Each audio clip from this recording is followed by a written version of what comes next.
to Eye on Horror, the official podcast of iHorror.com. This is episode 104, otherwise known as season 6, episode 5. I think I have those numbers right, but who knows anymore. I am your host, James J. Edwards, and with me, as always, is your other host, Jacob Davison. How you doing, Jacob? Doing better. Jaws recovering pretty well from my surgery, so I'm pretty happy about that. You just gave me an idea for a new horror movie called Jaws. Yeah, it'd be a very different kind of Jaws. I'm glad you're feeling better. Did you get the good drugs? The good painkillers? Well, yeah, I mean, I got painkillers, but like nothing that intense. Like the real good stuff were these THC mints I got. That helped a lot. Always, THC is always the good stuff. Also with us, as always, is your other host, John Correia. How you doing, Correia? I got a low-grade fever, so apologies if my voice sounds worse than usual, but, still here, still excited. We're getting fever dream Correia today. Yeah, you are. So delayed responses and out of, nowhere things too. Things you do. What? Yeah. I'm one of those babies. If I get like a minor cold or something, it's like full body shutdown, full body ache, shit. Like it's funny. I can break up. I'm a tough woodsman. So if I get injured, I can handle it. But if I get sick, no, it's big baby. I'm the guy who's on the couch going, I have a cold. Lindsay, just put me out of my misery. Here's my will and testament. No, you just have a low grade fever. Tell my family I didn't care for their casseroles. Well, I'm coming off of this. Basically, it was a 144-hour shift doing this youth hockey tournament for work. So as a result, I haven't seen anything new since last time we talked. So this catch-up part of this episode is going to be pretty much all you guys. What have you guys been seeing? Let me live vicariously. Well, I finally saw 65 the other day. Did you guys see that yet? No. I want to so bad. They didn't screen it for press, though, which is usually a bad sign. Is it a bad sign? Listen, we no one saw that trailer expecting, the next Oscar bait, fucking best picture of the year. But it's from the writers of A Quiet Place, starring Oscar nominee Adam Driver. No one thought Adam Driver fighting dinosaurs with future weapons was going to be the next Citizen Kane, and anyone who did is a fool. That being said, I enjoyed the fuck out of it. It was basically like a big budget B movie with its concept. Everything about it was B movie, but elevated, and I had a lot of fun with it. I always have fun when with like the hard science of things. So some of the dinosaurs were more like giant reptilians that you could see like, oh, yeah, that definitely evolved into something else down the road. Things of that nature. One of the things I really appreciated about it was it's that, father figure and child traveling across the thing, which is real big these days. Everyone is trying to do a Mandalorian, Last of Us type thing. It's all about the dads. Yeah, it's all about the hot dads these days. And one thing I liked about it was the girl he saves, they don't speak the same language. So there's like a language barrier between them, which I was like, that's a really cool angle. But the entire movie, he's trying to teach her his words, but he's not trying to learn her words. Typical white guy shit. But the dinosaurs were cool. There was a surprising amount of jump scares, and I'd say about 95% of them were very effective on me, especially the first one. The first one draws you in with this like beautiful, like wide view of this like landscape where you're just seeing dinosaurs roam. And it's like, oh, fuck, this is so cool. And me being a dinosaur kid was just like leaning on the edge of my seat, like looking at it, and all of a sudden just jumps out at my face. And I went, so I had a lot of fun with it. Do you remember that episode of the classic Twilight Zone where basically, I think it might even be called Two. There are just two people on with Charles planet. Bronson. Yeah, and Bewitched, whatever her name is, Samantha from Bewitched. He basically the big twist on it, and this is 60 or 70 years old, so I'm not spoiling anything, is they're Adam and Eve. But the way that they explained it, the language difference, because they don't speak the same language, is the white man who speaks English, he actually says, he's all, well, we're stuck here. I guess whoever's smarter will learn the other's language. So he's basically conceding that the woman is the smarter of the two because they turn into Adam and Eve and speak English, which is kind of ridiculous because, Adam and Eve speaking English is kind of ridiculous. But anyway, that's how they explain it in the Twilight Zone. The language thing. I need to do a big watch of the Twilight Zone, I feel. Although, because of our topic this morning, I did find out that Tubi has Grady on it, so I think I might be doing that first. But yeah, 65 is a lot of fun. Again, like, you don't go in expecting like the most incredible thing ever, but it's a lot of fun. There's a lot of great like action and a lot of great, running around, and it's dinosaurs, man. Like, come on, and future tech, like that's cool. And how did the dinosaurs look? They look dope. There's a few moments where it was very menacing. Especially with like the T-Rex that's kind of chasing them the whole time. There's a few parts with it that's a little silly, but dinosaurs were great. Adam Driver was, perfectly fine in that role. And yeah, I enjoyed it. I had a lot of fun with it. And it actually has the girl who plays his daughter, not the one that not the daughter figure in the movie, but he has a daughter that prior to the movie. Is the same actress who's also in Dungeons and Dragons, who plays Chris Pine's daughter in Dungeons and Dragons, Honor Among Thieves. So it was funny because I saw 65 on like Thursday, and then saw Dungeons and Dragons on Friday, and I was like, I think that's Chloe Coleman. Yes, yeah, she was great in both, and she's also in Avatar too. Wow, she's blowing up. She's in all of it. But speaking of Dungeons and Dragons, the king of transitions, Honor Among Thieves. Yeah, that was trying to do a transition there. I don't know how smooth it was, but hey, the plane landed. That's all that matters. If you could walk away from it. I mean, I landed that like the plane in Yellow Jackets, so But. Yeah, no, I really dug the Dungeons and Dragons movie. It's a lot of fun, because it's like it's just a fantasy adventure comedy, and also I do think that it falls within the realm of horror because you got ghouls, you got people eating dragons and monsters and stuff, and flesh melting gelatinous cubes. So yeah, no, I think there was some decent scares in there. I love it when people say ghoul or ghouls. Ghouls is a fun word. I think it needs to be brought back more. Lindsay scared me the other day. Like, she popped up behind me and I immediately just went, ghoul. Like, at her. I think she's still mad at me for that one, but. And now it's forever recorded on the podcast. But Dungeons and Dragons, I played D&D in high school a little bit, but I wasn't good and I wasn't the best participant. I was definitely the annoying ADHD kid who kept trying to derail everything, And since then, I haven't really played, but my partner Lindsay plays it all the time. And so it was really interesting seeing something where she's more of the expert in it than I am. Because usually, like, we go see a Marvel movie, I go, hey, that's the guy who eventually becomes, the green something. Sorry, sick brain. Can't come up with clever quips that fast. But it's the Iron Giant. Yeah. The Green Giant. He becomes the Green Iron Giant.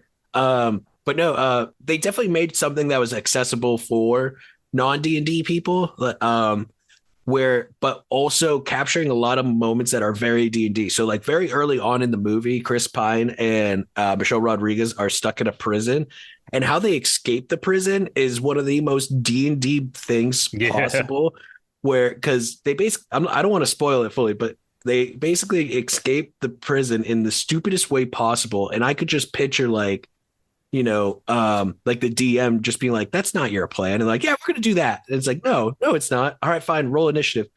Holy fuck. Yeah. Okay. So yeah, you escape the prison that way, but like you could feel the frustration behind it.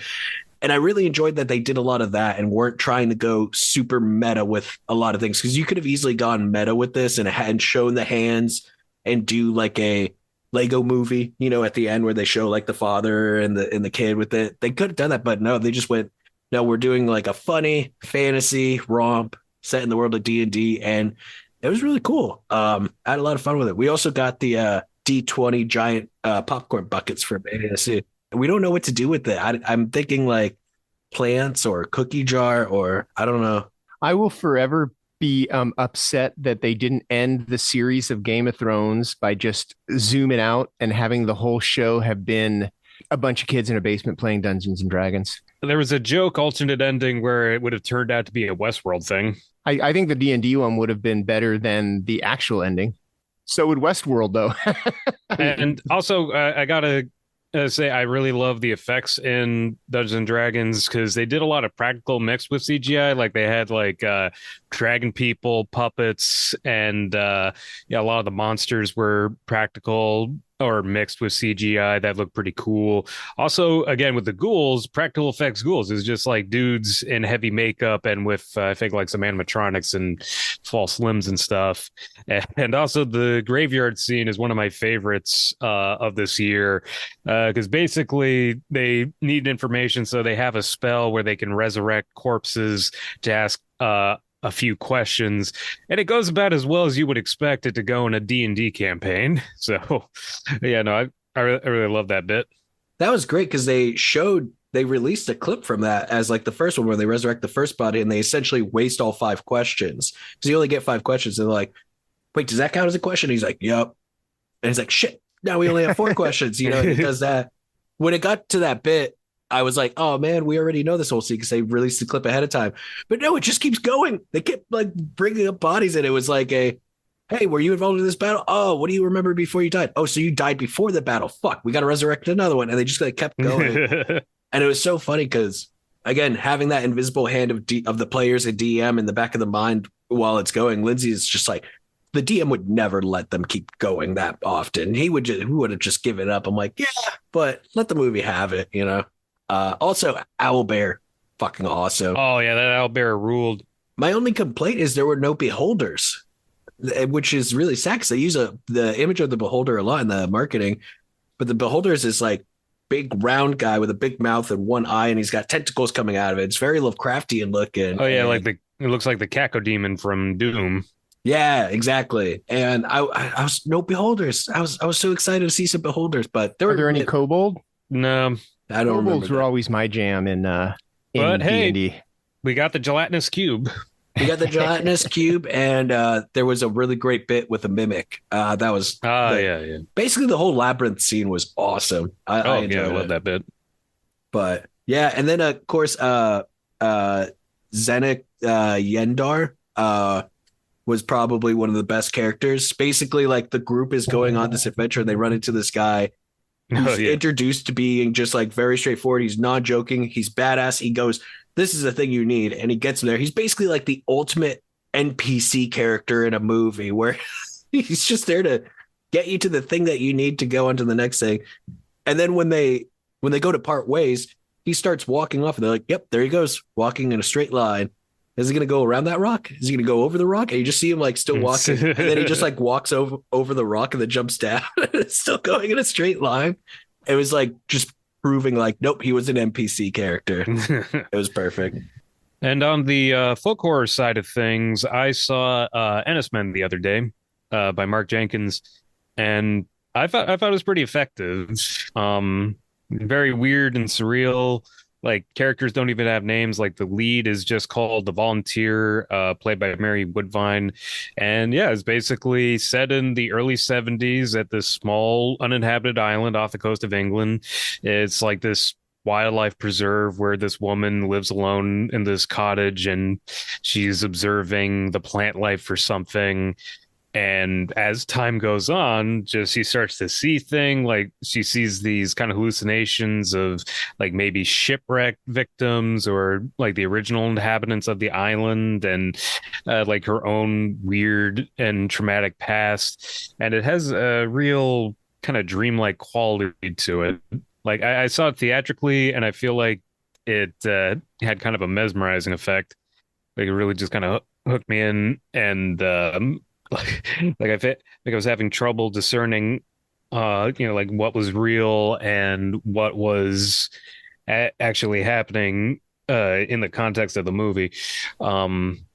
So yeah, no, I dug it. Like it really towed it really it did a lot with such kind of a minimalist plot cast and budget. Oh yeah, definitely adding that one to my list. Always on the lookout for new and interesting folklore. But on the opposite side of the spectrum of horror, have you guys heard of the TV show Swarm? Yeah, I actually watched the first episode on Amazon. I've heard of it. I haven't gotten to it yet. Let me it's tell on the you, list. it is nuts. It is crazy. It was co-created with Donald Glover, and it's basically it's hard. It's a little hard to describe, but it's kind of like it's like a female serial killer show that's like in the realm of the like House of Psychotic Women, the type of stuff that like were in that book. And it follows this fan named Dre, played by Dominic Fishback, who is absolutely phenomenal in this show. She is fantastic, but she's obsessed with the singer who named Nyjah, who's basically Beyonce. And like the thing about the show is it keeps saying like this is based on true events. Any, when they usually have that warning if any similarities to living people is not true. No, they say any relation to living people is, no, we're going for that. And it's really weird because you keep thinking like, why do they keep saying that? And it's mainly because they change everything up in like the final 2 episodes. Like you get into this kind of groove with the first few episodes and then it just flips it on its head again. But she basically loses her best friend and sister in the first episode, and that kind of puts her on this spiral where she goes on this killing spree, killing people who say bad things about the singer Nyjah while she's on her quest to get close to her and all this. And there's some really great cameos.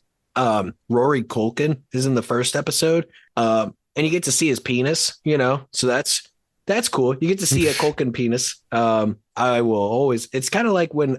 Is it really him or is it a stunt? I would hope it was. I mean, it's honestly not flattering at all because he's like pressed up against a glass bowl of strawberries. So I started referring to him as Strawberry Shortcake, but but no, there's some like gnarly kills. There's a lot of stuff going on. Like after her first kill, she immediately like goes into the fridge and like stuffs pie into her face, but she like does it with like her 2 middle fingers, and it's a very weird, very uncomfortable, very like what's going on type show. But it's really well done. There's already some really great academic writing about it and its portrayal. But I think it's a really great addition to the psychotic women genre and those type of performances. Up there with like whatever happened to Baby Jane type deal. Right. Mommy Dearest.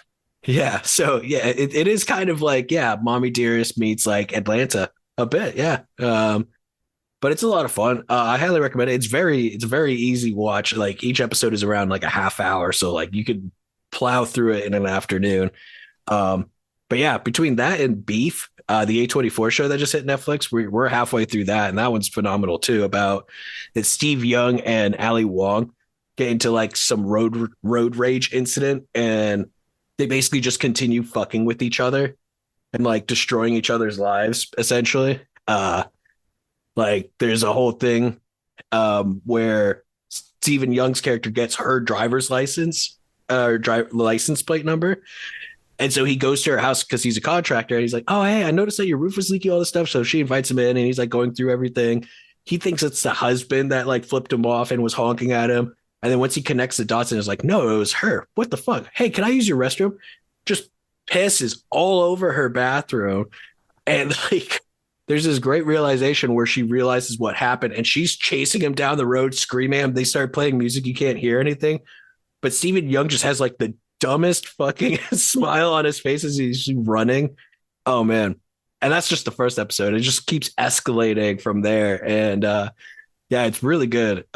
Yeah. So if you're looking for new TV to watch and TV shows that you can blast through very quickly, Swarm and Beef are both phenomenal.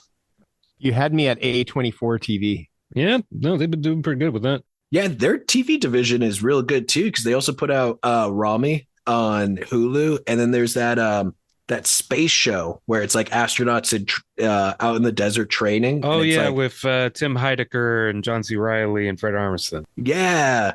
I started watching that, but I think it was on Stars or something. So I had some like weird weekend pass thing and it wasn't working or something. But yeah, their TV department, it doesn't put out much, but it puts out bangers. That's true. On my end, I got to see a lot of great repertory horror recently. Like last week, they at the New Beverly, they did a double feature of The House of the Devil and You're Next, which of course both late 2000s, early 2010s classics. Yeah. And AJ Bowen and Barbara Crampton, Adam Wingard, Simon Barrett, and a bunch of people were there. So that was pretty cool. Ty West there? Sadly, no. Yeah. Well, he was in both, or he was directed. Well, he directed. One, he gets killed in You're Next as being the underground film director. Yeah, I got some laughs. Playing himself in You're Next. Yeah, pretty much. Yeah, no, they both still hold up really well, and it made a pretty good double feature since they're both basically about home invasions. And to get excited for Evil Dead Rise, I went to the Alamo screening of Evil Dead 2, and it was fun. It was an Evil Dead 2 party screening, so they gave out little props, little chainsaws, gummy eyes. Everybody got a little Necronomicon notebook. And yeah, no, just Evil Dead 2 is still just such a fantastic movie to watch on the big screen with a crowd. And like, I got to give kudos to the fans because like there was like a kid with a like an actual like full-size chainsaw prop and dressed as Ash, and like other people dressed as the characters. And yeah, no, just makes me more excited for Evil Dead Rise. And coincidentally, tonight at the Arrow, we're doing a Easter screening of Donnie Darko, which was actually shot at the Arrow. And we're playing the original Evil Dead in a double bill deck because that's the movie, Donnie goes to see in the context of the movie. So, it's, just all these Evil Dead screenings all around. That's awesome. This brings us to our topic, which was kind of inspired by an Onion article that I think we all saw. And by the time I could send it, to Correia, he had already posted a screenshot of it to our Instagram. And it said, the Tubi CEO scouring Goodwill for DVDs to upload. And we've made no bones about how we love Tubi. And Tubi is there is so much stuff on Tubi that we're kind of doing a little Tubi recommendations, Tubi tribute episode right now. And one thing that I learned while preparing for this episode, and I don't know if you guys figured this out as well, is that Tubi, the categorizations and listing is not, it's just scratching the surface.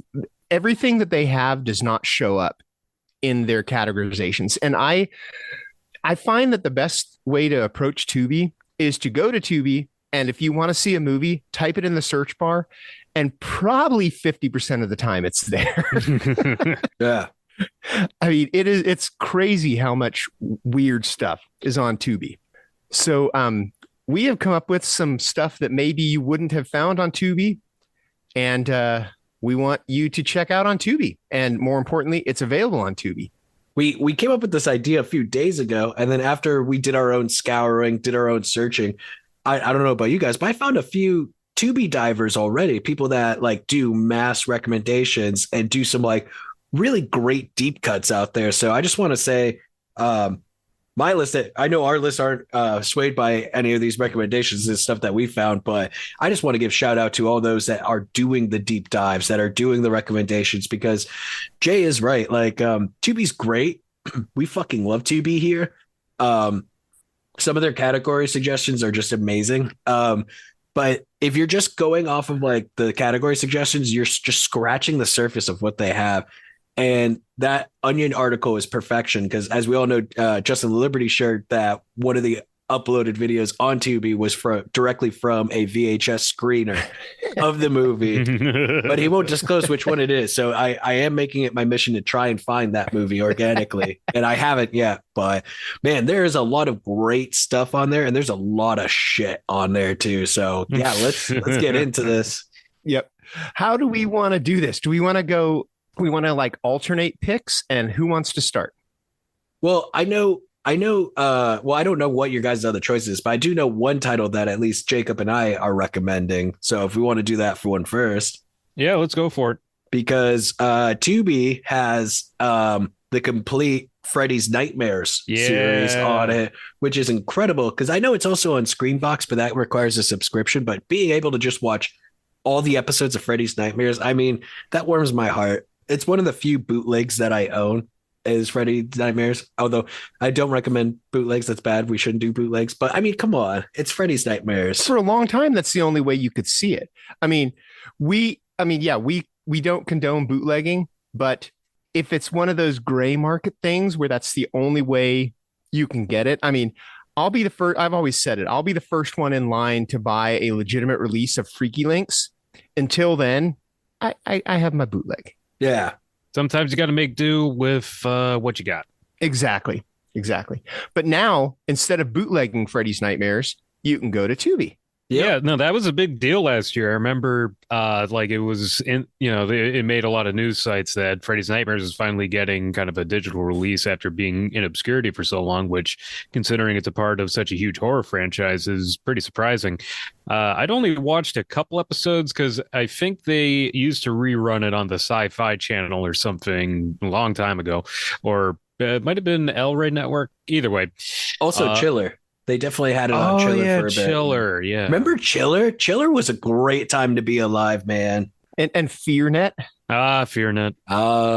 Yes. Gone too soon. Yep. All of them. But anyway. Back when there was horror TV. Yeah, no, Freddy's Nightmares is a lot of fun because it's pretty much what it promises. It's a Nightmare on Elm Street anthology series.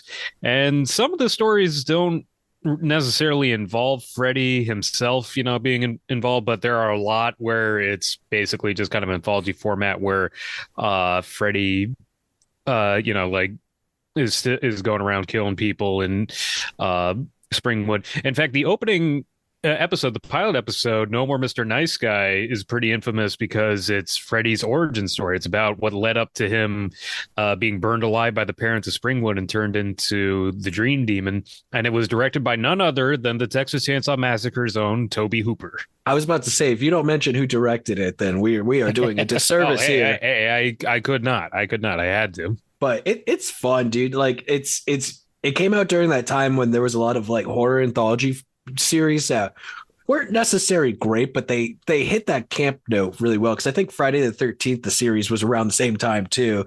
And then Monsters, Tales from the Dark Side, the Twilight Zone reboot. And then, of course, Tales from the Crypt came out a few years later and just like blew them all out of the water. Yeah, and it's funny too because like Freddy is basically the crypt keeper for the show because he does all the intros and outros and does a lot of puns and gags. And keep in mind this is for television, so there's limits. He couldn't quite do as much violence or cussing as in the films, but he has a lot of fun. But in its initial syndication, it did air at like 10 o'clock at night, so it is a little more crazy than average prime TV. Time. Yeah. My favorite is the one where Freddy goes into Morton Downey Jr.'s dreams and torments him. That's great. Okay, so to catch up with you guys, I'll do another TV one that's from my list. They have both seasons of Space 1999. Are you guys into this show at all? Okay. Watch it? I never saw it, but I have heard a lot about it. It's a British show from, I think it's from 1974. So it predates Star Wars, but the thing is, it got a push in America after Star Wars and all those other science fiction TV, Battlestar Galactica, Buck Rogers in the 25th century. When all those were coming out, it did get pushed onto American TV. And basically it's about, it's kind of a crazy concept because it's called Moonbase Alpha. And this is how crazy people were. This is 5 years after men first landed on the moon. This is 1974. And they thought by 1999, which is the year it is set in, that there were going to be bases on the moon. So it's kind of fun. But anyway, they're storing toxic waste on the moon. And the toxic waste blows up and blows the moon out of Earth's orbit. So the whole run of the show, the moon is drifting around with the people of Moonbase Alpha on it. And it is it's a it's pretty much British science fiction. It's what you expect it to be. It stars Martin Landau, which is really cool. Yeah, which is really cool because it's an early show of his. And if you're into that British science fiction kind of stuff, Space 1999 will scratch the itch. I love British sci-fi. Red Dwarf is one of my all-time favorite shows ever. Smegan loved that show. There's a couple other. I don't know how much. I didn't realize we were going to talk so much TV, but two quick ones. Actually, I got one. Oh yeah, go for it. This is definitely top of my list on the TV recommendation side of things. But honestly, I just found out about this because of this episode, so I'm pretty stoked. Turns out that Tubi has Tremors the series on available. Oh, the sci-fi one. Yep, the Sci-Fi Channel one, the original one, because back in the early 2000s, after Tremors 3, there was a Tremors spinoff series that aired for only one season on the Sci-Fi Channel. And I remember it being a lot of fun. Like, it's just basically kind of a Monster of the Week episode, and they have other monsters aside from graboids. Like, there was a giant killer shrimp in one episode, and just like a killer plant. And also Christopher Lloyd is in it as a supporting character who worked at like some Area 51 type place where he was a mad scientist who made monsters that are now on the loose. And it's basically just Bert and the residents of the town just dealing with the fact that they're a monster tourist trap. And they even have a recurring graboid named El Blanco, the white graboid, who's like the Moby Dick to Bert's Ahab. That sounds great. Yeah, it's a lot of fun. I mean, it's goofy, but it's Tremors, so you kind of go with it. But it has a lot of monsters, so I'm always down for that. Tubi, like, I didn't expect us to be bringing up TV shows because on my list I have Lovecraft Country, which because of the Warner Brothers deal just went to that, and I will recommend Lovecraft Country till the day I die. That's such a perfect season. But if you really are sitting there and going, guys, I have way too much time on my hands, I really need to kill it with as much soap opera and gothicness and just, I need to kill as much of my life as possible. They do have 26 seasons of Dark Shadows on Tubi, and each season's like 40 episodes. So like there's a lot. Dark Shadows was a soap opera, back then. So 26 seasons, and I mean it was not just your average TV show. It was like Days of Our Lives, but with a vampire. Yeah, and it's completely different from the Tim Burton show. I remember growing up when I was sick, it would always be playing on the Sci-Fi Channel during the day. So I would watch like random ass episodes of it and just be like, what the fuck is going on? It's a soap opera, but there's a vampire. And so, I might watch a couple episodes, but I'm not going to try to watch every episode. That's quite the load. Indeed. On the movie side of things, the selection is insane. Like, it has one of my favorite all-time Scarecrow movies, Scarecrows, available from 1988. Is basically about like a group of robbers that hijack a plane, and then one of them betrays the others and jumps out with the money, and they end up in this like weird little abandoned farmhouse where it has all these scarecrows, and go figure, scarecrows come to life and start hunting everybody down. And also it's just funny because like I put in the word scarecrow and there are like at least over a dozen Scarecrow movies on Tubi. So you can watch Scarecrows and then have a double feature of that with Larry Drake's Dark Knight of the Scarecrow. One thing that I found on there, and I was happy was on there because it's a little hard to find on demand or digitally, I guess, and if anybody who's in the sound of my voice knows that I love this movie, Compliance. This is the movie about there's a Netflix miniseries about the actual case, but there was this guy who would call up fast food restaurants pretending to be a cop, and he would get them to basically torment and torture their employees and strip search them and everything just to see how far he could go. And the Netflix miniseries is called Don't Answer the Phone. And it's about the real case, but Compliance is the fictionalized version of it that isn't that fictionalized. If you watch the Netflix thing and Compliance, they stick pretty close to what actually happened in the real world. And that's what makes it so terrifying. It's just so dirty, the things that happen in this movie. to this poor girl that's being accused. But yeah. No, I only saw it once, and I don't think I could ever watch it again. It's just you need a shower after it. But if you haven't seen Compliance, it's on Tubi. Yeah, that's one that I think I found the Blu-ray at Dollar Tree one time, and I just haven't been able to bring myself to it just because that subject matter is very rough. But I've heard really that it's done really well. Just that's a hard thing to witness, that movie. It's rough, man. It'll make you feel dirty, and the fact that it is actually true is that's what makes it dirty, because the whole time you're like, this would never happen. This would never happen. Then you realize this happened. Yeah. Staying on the subject of ones that are phenomenal but hard to get access to, the Stepford Wives, the original one, is on Tubi as well, and I will never stop recommending that one till the day I die as well, because Stepford Wives is such a phenomenal movie. And you know what? The Frank Oz one's a lot of fun too. I'll give it that. But the original, man, is just harrowing. There's like so many great tense building moments, and it got like 1 or 2 DVD releases, and that's it. And it's hard to find on other streaming services. So shout out to Stepford Wives. That was the one that made me go, oh, Tubi fucking rules. That was the first thing I found on there, and I was like, oh, okay, cool. So you guys don't just have a fuck ton of asylum films on here. Although they do have a fuck ton of asylum films. Holy shit, do they ever? Yeah. Try typing in shark. Just wall-to-wall shark movies. On another note, the selection of Mystery Science Theater 3000 and Riff Tracks movies is off the chain. Like, they've got so many different episodes available to watch. They got The Touch of Satan, they got The Slime People, Monster of Go-Go, Manos, the Hands of Fate, Time Chasers, so the Black Scorpion. They just have so many great episodes available easily to watch for free. So, if you want a selection of Mystery Science Theater 3000 type movies, and they also got a lot of Riff Track stuff, your cup runneth over.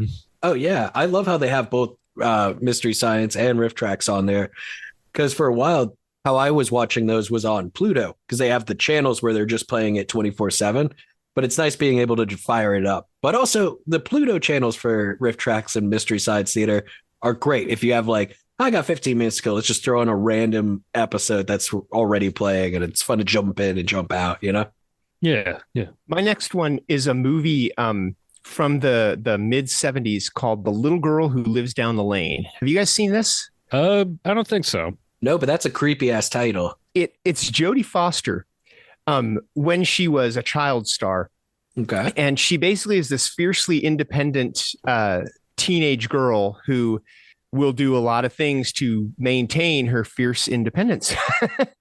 And Martin Sheen is also in it. And you could just say Jodie Foster and Martin Sheen, and you could probably guess some creepy stuff that happens in it. But yeah, it's one that I remember from my childhood, and as being just one of not really a gateway horror movie, but I remember seeing it on TV and just going, holy crap, this is, it was one of those ones that I lost sleep over when I was a 5-year-old kid. So Little Girl Who Lives Down the Lane on Tubi. Gotta love that Tubi has the ability with Tubi, you have that ability to find those deep cuts from your childhood of what was this random ass movie that I saw a scene from, and you look it up and it's like, where is it available?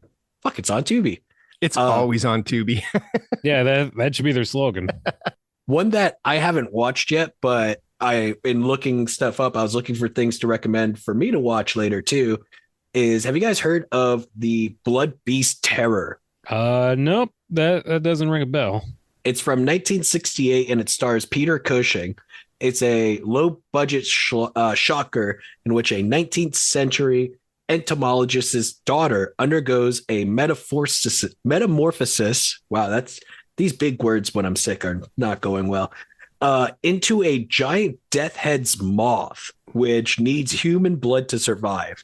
So her father creates a giant moth to keep her company, but only succeeds in unleashing more blood-sucking terror. It's a horror movie starring Peter Cushing and a blood-sucking giant moth. What? Goddamn. What? Do moths drink blood? Is that even a fucking thing? Did they not know that back then? I don't think so, but Hey, there's a blood-sucking moth. What are you gonna do? I'm gonna watch it. That's what I'm gonna do. The posters for it are insane. Kino Lorber put it out on Blu-ray not too long ago, but it's on Tubi for free. So yeah, that's what I'm gonna be doing later today to celebrate Easter is watch Peter Cushing and blood-sucking giant moths, apparently. There you go. And in terms of more recent stuff, I was pretty happy to see that they had one of my personal favorite found footage horror movies, Apollo 18, available. Like, do you guys remember that? I Like almost put that on my list when I saw it on there. Okay, well, good thing I was able to get in on that. Yeah, no, I mean, for those of you who don't remember, like Apollo 18 was like this found footage movie from 2011 where there's like alleged to be the real like tapes taken from a lost NASA Apollo mission to the moon. There were only 17 Apollo missions, except this was supposedly the 18th that they don't talk about. Yeah, the secret one. Yeah, which also reveals why we didn't go back to the moon. There's a reason we never went back. That was the tagline. Yep. Yeah, exactly. I remember the tagline. Although it is genuinely creepy. Like there's this like scene where they find the corpses of cosmonauts buried on the moon, and it just really haunts me still. And it has some wild twists toward the end. So yeah, I mean, if you're in the mood for found footage, that's definitely a highlight for me. Although there's a shitload of found footage movies on Tubi to choose from. Shitload is correct. Yeah, even got the original Blair Witch Project and Blair Witch Project 2. Oh yeah, which everyone should watch. Book of Shadows. My next one is a movie from the mid to late 80s called Grotesque. Oh, yeah, I love that movie. There are a bunch of movies called Grotesque. This one stars Linda Blair, and her and a friend of hers are going up to see her parents, who her dad is like an old Hollywood special effects guy. And on the way up to they live in like the mountains. On the way up there, they run afoul of this punk rock band that follows them and decides to, it's kind of like a home invasion stalking slasher, basically. But it's kind of a twist a minute because, nothing is as it seems in this movie. So, but it's a crazy little, it feels like a Trauma or a Full Moon movie. And who knows, maybe it is, but it is, it's a crazy little movie. Grotesque is what it's called. That's actually one of the things on Tubi as well is they have a whole channel dedicated to Full Moon and the old Empire movies, which is great because I know Full Moon has its own streaming service and stuff, but the fact that most of those titles are on Tubi for free, fantastic. And I do plan on watching one. There's one film in particular I'm interested from Full Moon, and it's called The Evil Clergyman. Have you heard of this one, guys? Oh, yeah, with Jeffrey Combs. Jeffrey Combs, Barbara Crampton, directed by Charles Band. It was supposed to be a part of a anthology film that was going to be released under Empire, where this was the third story, which was based on H.P. Lovecraft letter. Not a short, a letter that H.P. Lovecraft wrote. And the other two stories in it was going to be like a sequel to Trancers and Dungeon Master. But Empire collapsed before the movie ever got released. So they did a full restoration and release of it. And all three films are now available separate on Tubi. The Trancers one, I think, is like Trancers 1.5 or something. But each one's about a half hour long. So yeah, I'm definitely going to be checking that one out a little bit later. It's again, Barbara Crampton, Jeffrey Combs, David Warner plays the evil clergyman, and Helen Hunt's in it. Because remember, Helen Hunt was in a bunch of Full Moon Empire movies back in the day. So yeah, sounds fun. In terms of horror comedies, again, stuff I discovered that is on Tubi, and just want to let people know it's available. They got Death Becomes Her on there. Oh fuck yeah, dude! And look, just the more people I can get to watch Death Becomes Her, the better, because Death Becomes Her is an incredible movie. One of the all times. There, and that's the thing is that like we were trying to focus more on like deep cuts or finding stuff that we really like, but there's so many great like solid ones.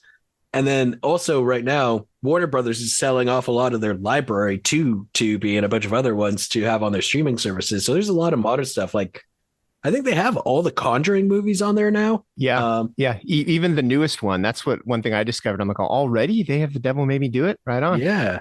So there's a great mixture of stuff like that. There's of course a lot of asylum films. Like I saw one called The Headless Horseman, where it looked like they were trying to turn the Headless Horseman into like a Ghost Rider type figure. But Jacob, I think you said someone said it was more of a knockoff of Faust. Yeah, Faust, Love of the Damned, the Brian Yuzna movie. Apparently, it follows that more in line. I don't know. I'm not going to recommend that one, but I do recommend people watch the trailer for Headless Horseman because it's fucking ridiculous. That's what I was doing at midnight last night. Cool. For my last one, it's a documentary, and it's one that probably everyone has seen, but if you haven't, Room 237. Yeah. Oh, that's on there? Yeah, it is. This is the movie that it basically is about The Shining. And here's a warning. If you're going to watch 237, if you haven't yet, watch The Shining one more time, because this is going to change the way you look at The Shining. It basically is a bunch of, it's not like a behind the scenes. It's like a bunch of conspiracy theory kind of things, like they cover the faked moon landing. They cover the numerology in it. They cover the Native American, angles to it. Basically all these things that people think are behind the show. And some of them are probably hogwash.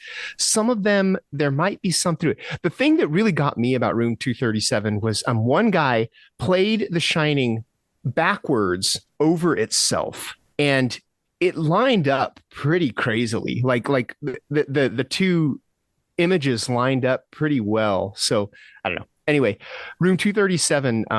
It's kind of a good companion piece to The Shining, and it's on Tubi. For my last recommendation, again, this was something I just discovered by going through it. I was happy to find that Pandorum is available on Tubi. Is this sci-fi horror movie from about 2010 that I feel like has a lot in line with games like Dead Space. Feels like a survival horror game brought to screen. Yeah, I really loved it, and now that I know that it's available like this, I'm definitely going to give it a rewatch. The last one I'm going to go into, because I love fantasy, and Tale of Tales is on there, and that's been on my list for a while with Selma Hayek and John C. Reilly and a bunch of others. It just looks awesome. And there's that incredible shot of Selma Hayek eating a heart or something. I don't know. I haven't seen it yet, but Tale of Tales, that's going to be the second one after what Evil Clergyman and Tale of Tales seems like the perfect Easter double feature for me. Sounds good to me. Good double feature.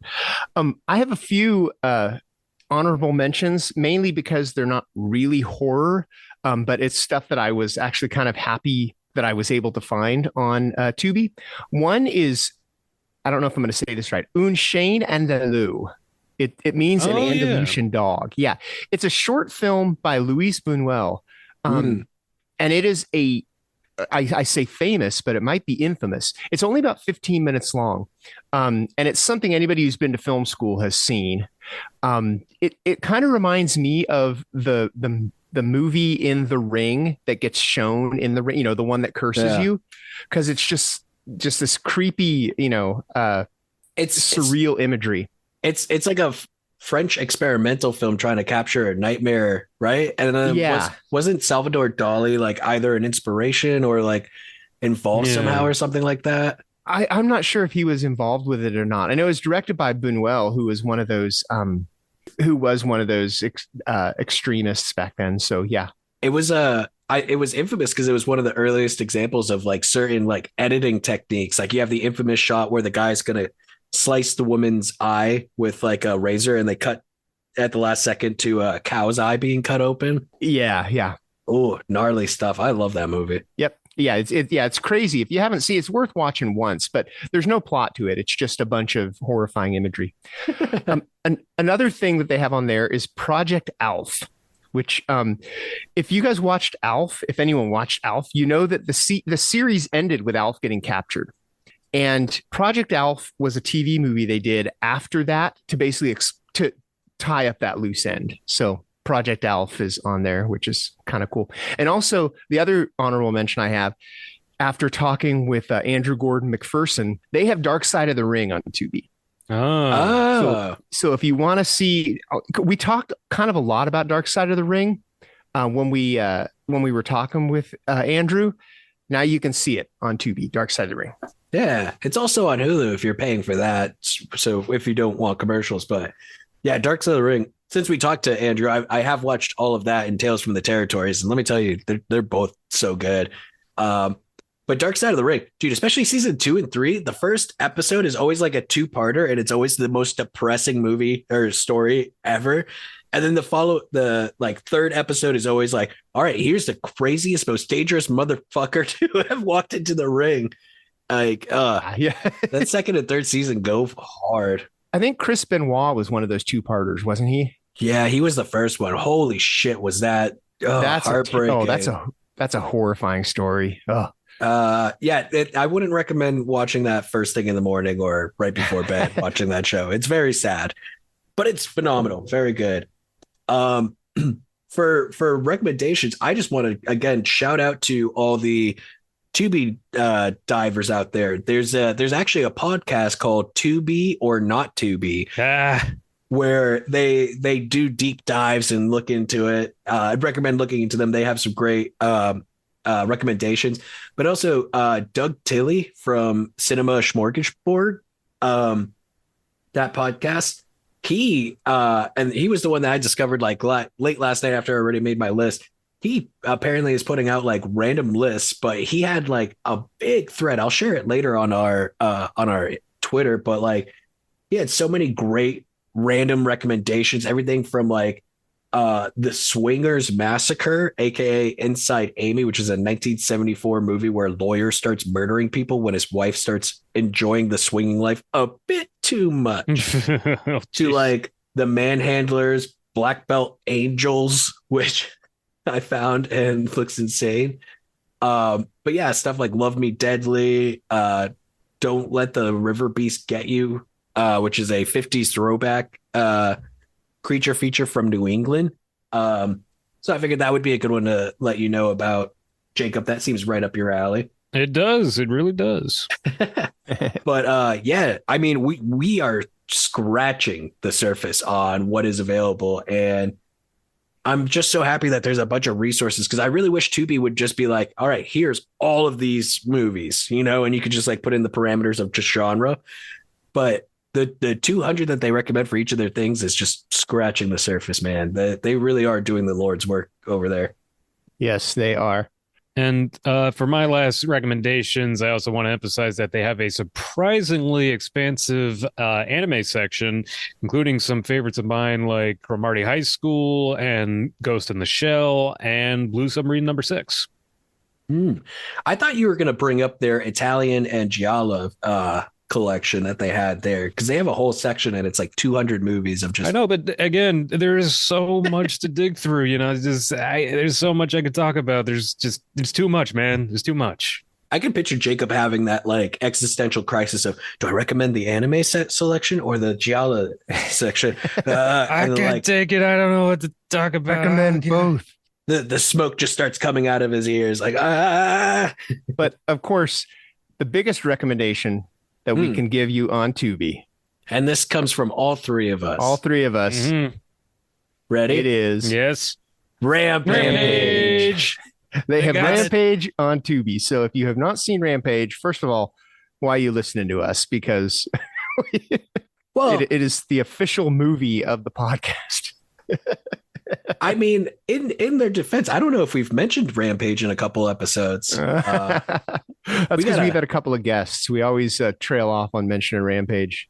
I think that should be a part of our interview process. How you always start off with, how did you get into this? And then we end with Rampage. What's your opinion on 2008 Dwayne "The Rock" Johnson starring vehicle Rampage? Did you feel it gave enough homage to the original video game? And do you want to see King Crab in the sequel or the Giant Lobster? Okay, cool. Well, like we said, even these deep dives are just scratching the surface. Tubi has, they always say Onion articles are satire, but I wouldn't be surprised if that one's true. The CEO of Tubi himself shared that Onion article on Twitter. He was like, wait, is the Onion following me? Like he It knows. wouldn't surprise me. They have so much great stuff. So, like I said, the best way to see what they have on Tubi is if you just think of a movie, type it in the search bar because that's how you'll find out if it's there. Yeah. So, let us know your deep dives on Tubi. If we missed something, which I'm sure we did, because there's too much. There's too much to search for. Our theme song is by Restless Spirit, so go give them a listen. And our artwork is by Chris Fisher, so go give him a like.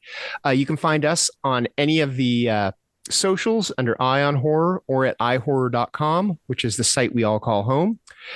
And we're going to call it an episode for this week. So, keep watching Tubi and let us know what you love there, because we've just let you know what we love there. And Tubi, if you're listening, if you want to sponsor us, because we are getting no money for this, huge shout out to you guys. But if you want to kick us something, we'll be happy to keep praising your product because we love it. We're fans. All right. So we are out of here. So we will see you in a couple of weeks. So for me, James J. Edwards. I'm Jacob Davison. And I'm Jonathan Correia. Keep your eye on horror.